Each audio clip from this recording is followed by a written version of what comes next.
Hello, everyone. Welcome back to Friday Night Invite League Siege. Sorry about them difficult. Apparently, my mouth is having technical difficulties as well. But we had some technical difficulties where our observer lost his internet. But we are back, and just so we get this in, we are in map 2.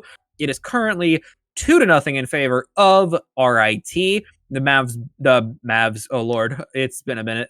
The bands being Thatcher, Mav, Wamai, and Mira, I think. So definitely off to a good start for RIT so far, with CMU being on defense and have lost cash twice, according to what I have heard. And just a quick moment to thank our sponsors of tonight's match. We have CORSAIR, great sponsor. They've been here for a while, helping us out with the giveaways and also the prize pool for this season, and the previous seasons before. Also, we got What's New.gg, the clothing apparel retailer of CEA Siege, where we got some nice pants, mouse pads, and also I believe a jersey hoodie coming out very soon, either this month or the next, and I'm very excited about that, so make sure you check that out. And then also Rogue Energy, use code CEA at checkout for 10% off your order. Great gamer powder if you need a little bit extra juice in your system for those late night ranked grinds, or maybe even some midterms. Because midterms and finals are coming out for all you in college, so make sure you gamer up with that gamer juice. And just in case y'all are coming in for the first time, my name is Bonsai, and joined by my co-caster, King of Dopenshire.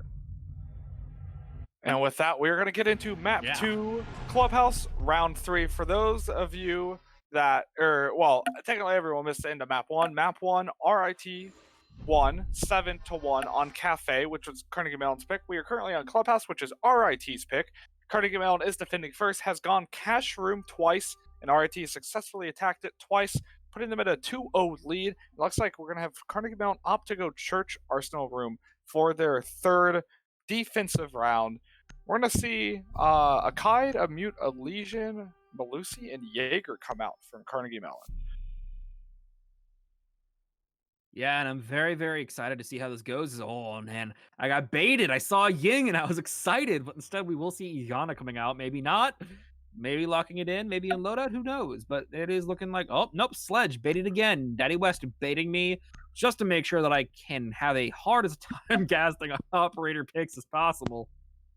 But Basement is a very strong site for Clubhouse, as Clubhouse is a lot of very strong vertical play here, and unfortunately, this is also one of those sites where vertical play really doesn't matter too much, except for the Arsenal crates area of like B-bomb site is. It's basically an entirely wooden floor, which also gets kind of saucy when you're trying to do impact tricks, which is how the primary form of Breach Denial is done on that hatch. But one thing I do want to see how this turns out is we had a stellar showing out of RIT on the first map of Cafe's Dostoevsky with K9 and Daddy West popping off along with Blue Card. And I'm very curious to see how the rest of this pans out, as we're already 2-0 in the series right now, and if they get about 5 more rounds, it's going to be 2-0 on the map as well.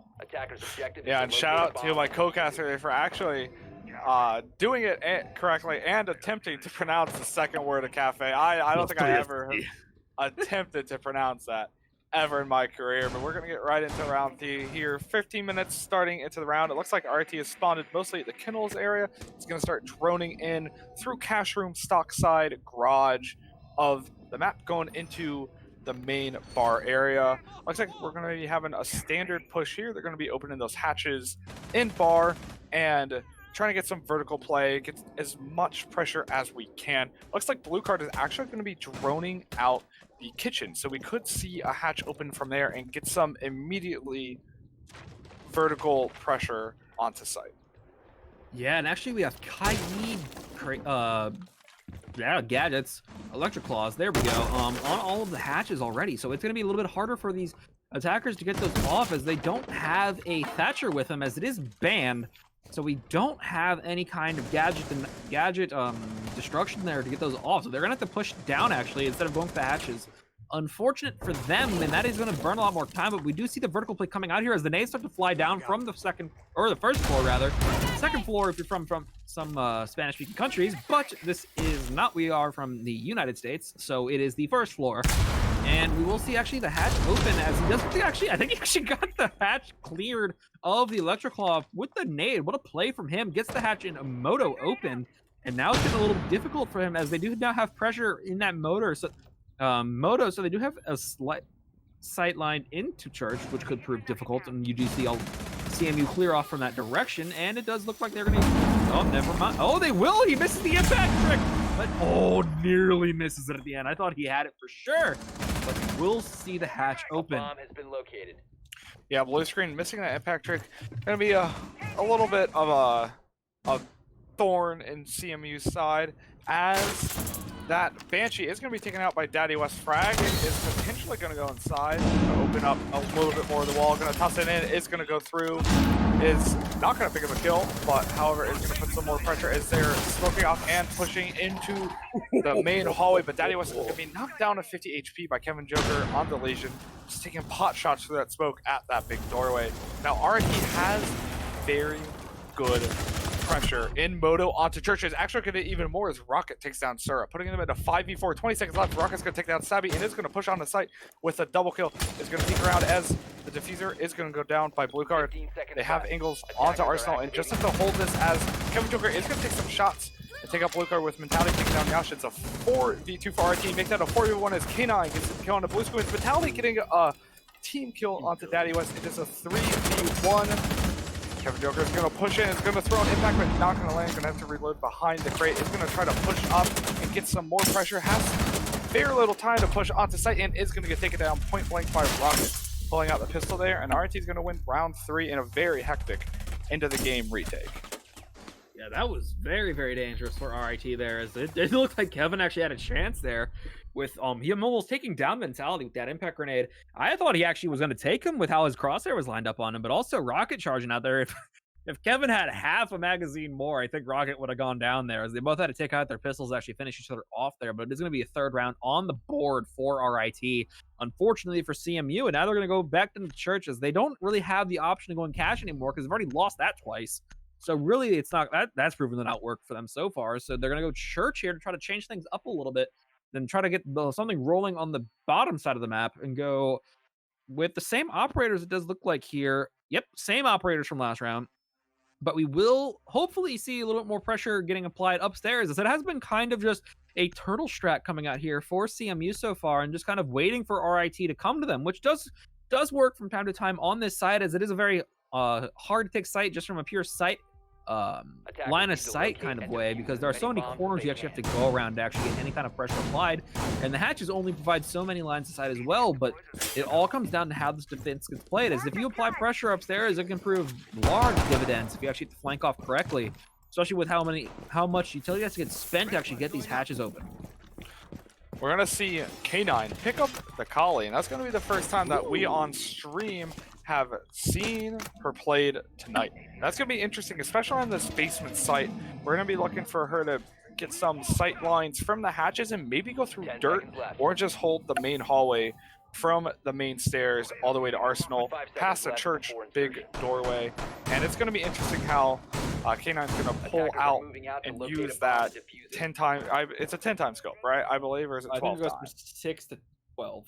6 to 12 times scope. Sorry, it's a lot of magnification for a close quarters game like Siege. But we're gonna get right into the round. I'm interested to see how that plays out. Call him Mazda because he's got the zoom. But, lame joke. It's only, people only get it if they've seen the commercials. Mazda, zoom. Gotta hit that one pun quota for the day. That's the goal there. Yeah, it looks like I will find another one. Yes. We have a pretty similar hold from last time coming out from Carnegie Mellon. It looks like they're playing it safe. They're not really roaming at all. They're kind of just sitting there. Looks like Blue Screen is going to try to go for that impact trick. Again, hopefully might actually land at this time. Failed to do it in time in the last round and cost them some good pressure. Daddy West using that sledgehammer to open up as many lines of sight as possible into that main hallway and start applying some pressure from above. Oh no. I think the electric claw is actually placed on the wall. Oh, maybe the observer might be able to get it. It's either on. Where is it actually? It's very hard to see because the Kali gadget actually didn't get it. So is it actually placed on? It might be placed on the wall. Because I know you can actually get it if it's like placed a little bit off, and you can actually get it a little bit. It might be placed on the ceiling instead of the actual thing, but the nade does get it, so it is off. And they do now have Moto Hatch open. But now we have 1:25 left on the clock, and we do have progress being made as the drones are coming out into Moto to see if there's anything there. We'll spot out CEA inside of Church. And now we have some bottom main presence here, as there could be a little bit going on, but Daddy West gets a headshot on the blue screen, taking him down, led to the head as most efficient silencer of a team, and that is just a great start for IT on this round, as another one quickly falls out with Rocket getting another one to Sabiko. She goes down and is now, oh man, it's getting a little bit tense here as Rocket is looking down into Church, and CEA looks like she wants to challenge this, but will not get anything so far. Mute juggling maybe coming out here. I'm not quite sure, but Mentality gets another one to Kevin Joker as we're in a 5v2 situation now. CMU's in danger of getting flawless rounded here. It's very, very dangerous here with 38 seconds left on the clock. It is on RIT to actually get in the side. Oh, that timing as he turns. Another one goes down. Blue card takes down CEA. 5v1. It's all down to Yasha now. He does get one to the floor. Headshot onto Mentality. Another one drops, and just like that, so does Yasha. Drops to the ground dead. It's going to be another round on the board for RIT. Yeah, we didn't see the first two rounds here, but RIT's taking a commanding lead. I would like to point out the mute trick that was pulled off in Church onto that wall that's in the main hallway connected to Moto. That was pretty good. Managed to slow down RIT just enough, but not enough to win the round. And I realized that was just enough, but not enough is, you know, kind not of a correct pairing of words, but it's all good. We're going to go back up to Cash Room. Close and more shoots and hand grenades. Yes, we did not see Carnegie Mellon play these two because stream was down, but RIT did win the attack against their defense on Cash Room. And this is going to be interesting to see whether Carnegie can change it up and maybe pull out one round here, which they absolutely need to do if they want any chance of winning this map. Yeah, and it's getting really down to crunch time for CMU here, as they are down 4-0 right now, and I do believe if I saw that scoreboard correct, Rocket is laying down the law here. Hasn't died since this reho started with the 2-0. I'm not actually sure what his scoreline was before, but seeing how it was a 2-0 for the first half, I would be hazard a guess to maybe say he also didn't die there, or at least has one death, but still an insane scoreline to be having at this point in the game, especially just averaging 1 kill a round, definitely putting in work here, but we do see a return to cash for CMU as they did the whole two sites on the bottom side, and Church decided that wasn't the way, going anti-Mandalorian there, but we'll actually go back up, see if anything changes from the first 2 times they ran it, and hoping they do, because getting washed out on a map definitely does not feel good at the end of it. Yeah, hopefully they can gain some footing here. I'd like to see them come away with at least a few rounds. If not, bring this really close, because close games are always fun to watch. And I'd like to see them really lock down this garage here. We have Kevin Joker, who has done pretty good in the defensive situations they've been in so far. And the 2 rounds we've seen, I'd like to see them really lock down this garage. And the drones are coming in, and Kevin Joker's definitely been spotted by now. But we got Yasha there in the meantime, trying to get some synergy with that mute jammer to really slow down Blue Card's breach onto Cash Wall. And there goes the mute charge, so the Electric Claw will go down, but the Selma will actually maybe get one off here. We'll get one off, but it will be taken out very soon by the Electric Claw. Oh, no, never mind. It does get another one off, and does the what? I think it... Attackers have located a bomb. Yeah, so apparently the Electric Claw did get destroyed, but there will be an early kill as Daddy West gets one out of Kevin Joker from the bottom of garage. And if you're wondering why I started at the beginning there, our observer was telling us what happened to that Electric Claw, and apparently it did get destroyed. So definitely awkward situation there, but Selma did go down, so they do have an avenue into sight, and CEA lurking very far off the map as mute. Over in Gym, actually, maybe looking for a run out here in a little bit, as the round does start to tick down, and especially that is a very popular run out spot. It is rep, so definitely could catch Rocket unawares here as he goes for it and does jump out, but does not get anything. Rocket's safe, but Daddy West is still lit, so we're actually still in an advantage for RIT as they do start to push their way onto the site with the breaches going down onto garage. We do have multiple avenues of lines into the site now. We are getting close to the plant, I would imagine, as very close from red stairs, maybe get one off, but does decide to go against it, go back down, and we will see a reset coming in here a little bit for pressure. Yeah, blue card is going to take down blue screen. Blue versus blue, putting RT up in a 4-5-3. Now a 4-3 as Sura is going to get Rocket. Finally, that outside engagement is going to come to end. Sura's going to rotate all the way from first floor. He's going to actually see for the plant, but it's going to come just short. Blue card's going to get it off. His Daddy West is going to pick up Sura with the double kill. With 37 seconds left on the diffuser timer, blue card is going to take out Savvy, but is going to take some damage. Josh is going to spawn by taking out Mentality. It's a 3-1 situation. Daddy West is going to end it, giving RIT round 5. Yeah, and 5 rounds on the board, definitely looking more grim by the round here for CMU. And that was just a very, very clean round coming in from RIT. And Sabiko actually left. I think had some internet issues, much like our observer. Blue card sympathizing with Sabby there, hitting them with the frowny face. Maybe seeing a rehost coming in here, although I'm not quite sure. We'll be waiting on word from that.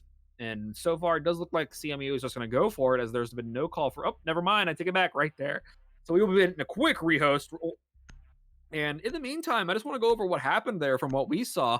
As what we saw as casters is actually the same thing you all saw as viewers here. Just absolutely clean rounds coming out of RIT here. There's not much in the way of a response from CMU here. RIT just kind of running it down round after round, making sure that they get the rounds they need to close out this game. And I, for one, am getting a little bit of a flashback to when I played and RIT ran us into the ground, but definitely nice to see that they still got it going. Yeah, we're getting some an inside scoop from one of our players who was in game because they were playing. You know, when stream was down, CMU had called a rehost round 1 of Clubhouse, and teams get 2 rehosts total per series for the night. So in the event that Carnegie Mellon loses another player after this rehost, they are unable to call another rehost, which would be very unfortunate, but we have a rehost limit for a reason. That way, you know, you can't just continuously rehosting, installing games, but hopefully Carnegie Mellon can stay together internet-wise through these last 2 rounds. I'd like to see them pull it back. Bonsai, what do you think they need to do to kind of edge this out and at least even the score a little bit? Yeah, it's getting a little scary here, but one thing to talk about is we are seeing jokes in the match lobby, because we actually see match lobby chat right now, and players are talking about how this is the longest 7-0 ever, but it is sadly looking like a 7-0 right here so far for CMU, unless they find some magic to pull it back here, as it's to put it lightly, kind of looking very, very clean and one-sided for RIT here. It's hopefully we get a little bit more life out of CMU, as they had a little bit of a showing on Cafe, where they had it was very close rounds for some of them, despite it being a 7-1 outcome for that. Just very, very... Yasha's been putting in mad work. He almost had enough to clutch out that round last time, but unfortunately did get flanked by the rest of RIT there. And it's just so many things going just barely wrong for CMU that's making them lose these rounds, but just really hoping something changes for CMU so they can get some light in their rounds. Yeah, I mean, this is RIT's map, and as you've pointed out many times throughout this cast, it is it's hard when a team like RIT pretty much mains a map. It's hard to counter that when a team is just so prolific on a single map. And that is what looks like might be the case here, as RIT is looking at a 5-0 lead right now, starting the last round of this half. RIT's, as I just stated, is 5-0. We are going to see Carnegie Mellon pick their defensive site. They can choose any site they want, and they are going to go gym bedroom, which is my favorite spot on this map, just because this map is, or this spot is all about just pocket strats. You just pull something out, hope it works, and a lot of teams actually specifically plan for this site because there's really no like true meta here in terms of like, you should do this, you should not do that.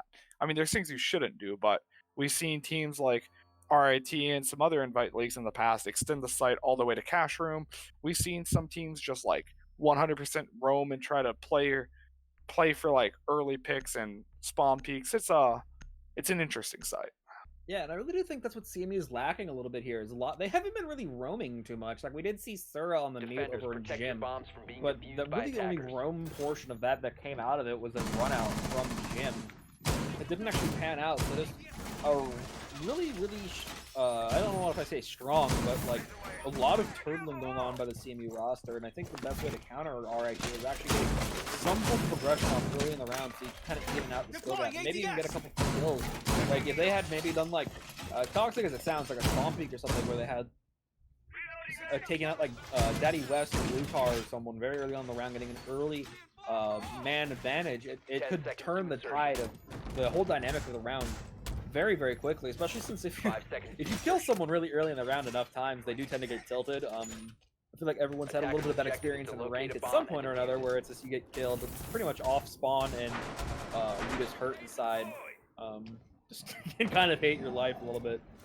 But we will see a change actually up to gym bedroom, which is definitely one of the like you could definitely call it the tertiary site for the map. But I have seen teams take it a little bit earlier on, as I do believe RIT actually runs it first site sometimes. But definitely curious to see how this defense is going to go down, as the two strongest sites of the map haven't worked out here for CMU, and I don't know how much better their gym bedroom is going to be. But as a caster, I exist to be proven wrong, so let's see. Yeah, I mean, the only prediction I have never been proven wrong in so far is the fact that I've never seen any team ever pick bar stock room on this map. It's just not a thing people do. There's just really no point. Yasha going to be taken down right away by Rocket on the bandit trick, and that's going to hurt a lot because now that jacuzzi wall is going to be open, we actually have a little bit of a head here. Daddy West might be able to get a kill, but is going to opt to go away and break into garage.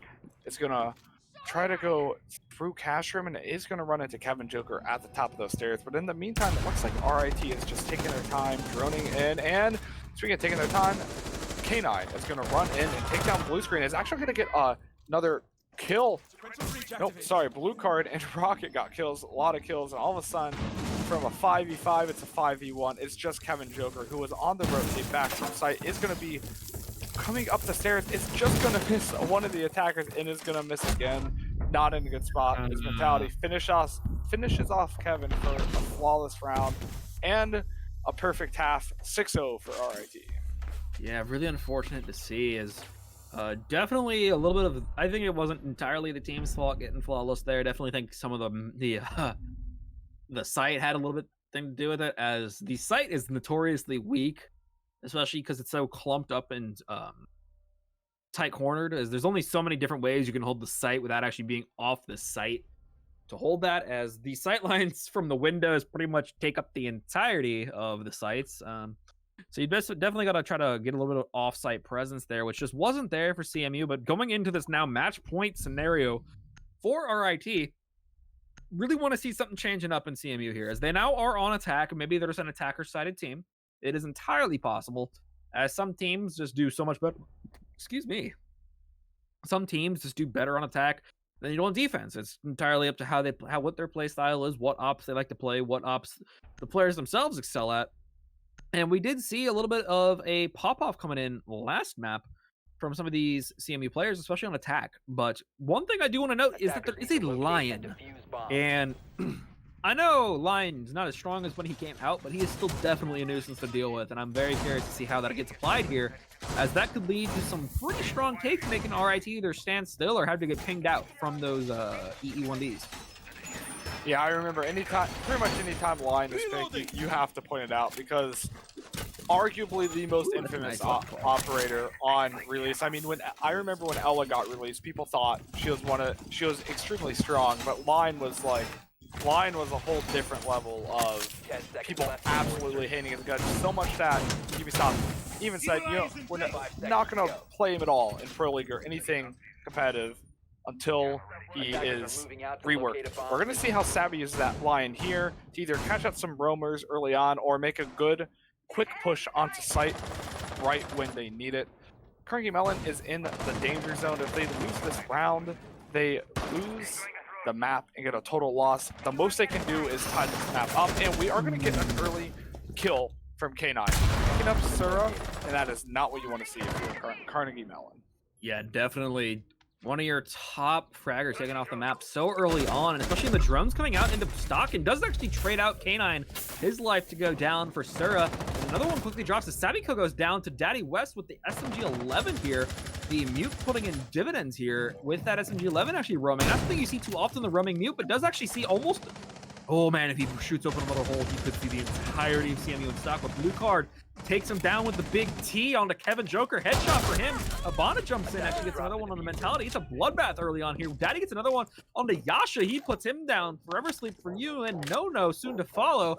Maybe another one. It might just be Blue Card, blue screen going blue screen to death here as he goes in, and it will be. He crashed, and there goes the map, match, and the game. Daddy West taken down to the final kill of the game, bringing it to a 2-0 for RIT and a 7-0 on the map for them.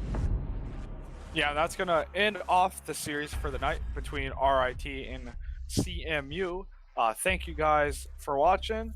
RIT ended up winning the first map 7-1 and winning map 2 7-0. So that's a very good mark on their round differential and their win-loss. RIT currently undefeated with 3 total wins and 1 partial win and 0 losses. Carnegie Mellon is going to move up to 1 win and 3 losses for the season. And pretty soon we're going to get our interview. We're going to get Blue Card actually here, getting Blue Card into here. Very curious to see how that went, because he had a little bit of a moment in the early round. Definitely curious to ask him how he feels about, and speak of the devil, he is the man himself. The man who almost did more damage to his team than he did to the other team in round 1 of Cafe. The man, the myth, the legend, Blue Card. How you doing? Good, man. I'm feeling pretty good. How you guys? Pretty good. Good game. Yeah, So it was. Yeah. Definitely want to start off here asking you, explain to the audience what happened there early on in that Cafe round where you accidentally just yoinked half your team. I don't know. I didn't have the pistol on for my pistol, the safety on my pistol. Yeah. I put the shield down, and as soon as I finished putting it down, my pistol just decided to shoot. I guess, that's why you don't put your finger on the trigger unless you're ready to shoot. I don't know, man. My mouse didn't hit my keyboard. It just clicked for some reason. It beats me. Definitely a tragic first start to the map, but you guys did eventually close it out 7-1. Was there anything going into this game that you felt like you needed to prepare for as far as going up against CMU? As you guys did get your #1 map pick in Clubhouse, which you guys are kind of renowned for as far as putting down clean performances on. But did you guys have any kind of concerns about going into Cafe that you're going to have a little bit of difficulty going up against CMU? Well, we've been scrimming Cafe Club, a few other maps quite a bit, and yeah, Cafe Club are probably one of our 2 stronger maps. Don't tell anyone I said that, but yeah, we looked at CMU's recent picks, recent bans. We knew they were going to ban Consulate and Oregon, so we pretty much knew that the last 3 maps were going to be between Cafe Club and Villa. All maps we're pretty comfortable on. So they picked Cafe, we got defense, and we were 50-50 between Villa and Club. Yeah, I mean, you guys definitely had a strong showing. A lot of fragging power. Even the rounds, for the most part, were very sided towards you. There were some rounds that were close, especially that first round on Cafe, a couple rounds here and there. But for the most part, what do you think really allowed you guys to just command the game throughout the entire night? I don't know. I really feel like it has to do with the fact that the D1 team has only been changed by one person. When I came in, I was the only one coming in, so it was kind of pretty easy for me to fit in with those 4 guys who have already played together. Then, of course, we had Dante Portable leave after that. We had, Shy kind of fit in that one spot, really meshed in. Unfortunately, we had Quetzal leave last semester. We got K9 in, and this man's an absolute fragger, but he's already just meshing with us fantastic. Ask him to do something, he's on top of it. He's got it covered, and the man can frag. What more can you ask for? And another thing I do want to ask is, especially from I believe 2 semesters ago, he might have been on the team last season. I'm not quite sure, but Daddy Wing, he's a new face as far as I'm concerned on the team. How have you already spoken to how K9's been fitting in, doing well for the team? How has Daddy Wing been fit into the team as he's a relatively new player as well? Oh, Daddy West, he's just Daddy West. That's all there is to it. He's a fragger, he's my secondary shot caller, he's support, he's just all wrapped in one. We banned Thatcher so much because this man on Cali is ridiculous. The sniper, Mhm. don't peek him, you lose your head. The pocket F2 just runs through teams with it. It's if we put him on Cali, it's rounds over pretty much. Mhm. And one thing I do also want to ask is how do you did you guys get any kind of like were you guys just kind of level headed in comms the entire time? Because there were some moments in those games, both of the rounds, where you guys had like super pop off moments. Like in mining on the first map, Daddy West had a highlight reel of a triple kill in mining, getting a headshot through the wall actually on our end. We actually managed to capture it all on the observer side. So if he wants to go bask in the glory of that one, he can later on the VOD. I'm sure he will. But also on the second map, y'all had a really almost interesting cash day. Sadly, we didn't get to see two of the rounds because our observer's internet died. But the rounds we did saw absolute masterclass of takes going down for y'all, especially with the ace going down on a cash, which I actually thought wasn't going to work with the presence of the Kaid. But how often do you guys, especially with that gym take, how often do you guys just kind of full send it, or do you guys actually have like planned strats as far as how's you're gonna actually go about taking sides as far as utility usage and stuff? We start with like a set planned strategy and we execute it as the best we can. We realize, oh, we've kind of hit this obstacle. Let's try to clear it. I call Mhm, someone to go underneath, try to clear it from underneath, or, do whatever we can. We try to open up as many angles as we can. But at the end of the round, if defense does tend to stall us out, at the end of the day, we just got to frag out. And luckily, we're kind of a team of fraggers, right? We got mhm, some bomb support, but also just some pretty crazy gun skill. So at yeah, the end of the day, we open up as much as we can, and then we can kind of push off of that. We try. mhm, for So sure. I got one more question for you guys. So since at the end of last season, in the fall, nope, in the spring, we're currently in the fall. Sorry, Yes. in the Mhm, spring, Wamai and Kali just got added. So currently now there are four new operators to play. There's Oryx, which I've not really seen anyone pick recently, but Iana, uh, Malusi, and Ace. How have those three or four really like changed how you think the game has been running for you guys? I cannot just stress this how much of Ace just being an absolute godsend. I just personally, I could not. I think I'm in love. Honestly, being stuck on the thermite, I thought he was pretty good. I liked his gun, but then I got Ace's AK in my hands, and it changed. It went from me being kind of middle of the pack in terms of frags to at least keeping up with these guys because they're just nuts. But for me personally, Ace has been huge. Malusi, we take her quite a bit. She's really good. Plus, she just adds to the 20-second meta with the delay. Oryx, maybe I'll six him on coastline every once in a while. We'll mhm, see. And then Yana, she's just kind of another fragging operator. Operator with frag grenades that we'll take every once in a while. But Sledge with a vertical breach, she can't really compare. mhm. And as far as questions go, if Dopenshire is out of them, I'm also out of them. So, Yeah, uh, I think I'm all set. mhm, Thanks for coming out and interviewing. Congrats to you at RIT for winning it. Good job to Carnegie Mellon. I'm excited to see both of your teams keep playing throughout the rest of the season, especially as we get closer and closer to playoffs and beyond, especially into the seasons to come. I'm very excited from the growth that I've seen from both of these teams over the years and the direction that the league as a whole is going. So, especially the way you guys, both teams played tonight, in terms of you guys really commanding and Carnegie Mellon really being able to respond, uh, especially around their technical difficulties too. I think we had a good game tonight. So thank you for coming out. Uh, and with that, thank you for watching. If you're new to CEA, be sure to follow our Twitch channel. We stream a lot of games. There's always Siege, and we have a Valorant channel too. Be sure to check that out. Follow us on Twitter for all the updates on our games. Thank you to Quetzal, our wonderful observer tonight. yep. Sorry, and I'm King of Dopeshire, and I'm joined with.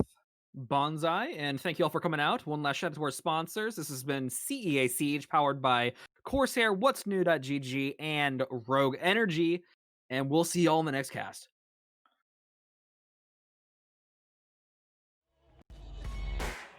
I'm gonna do my thing.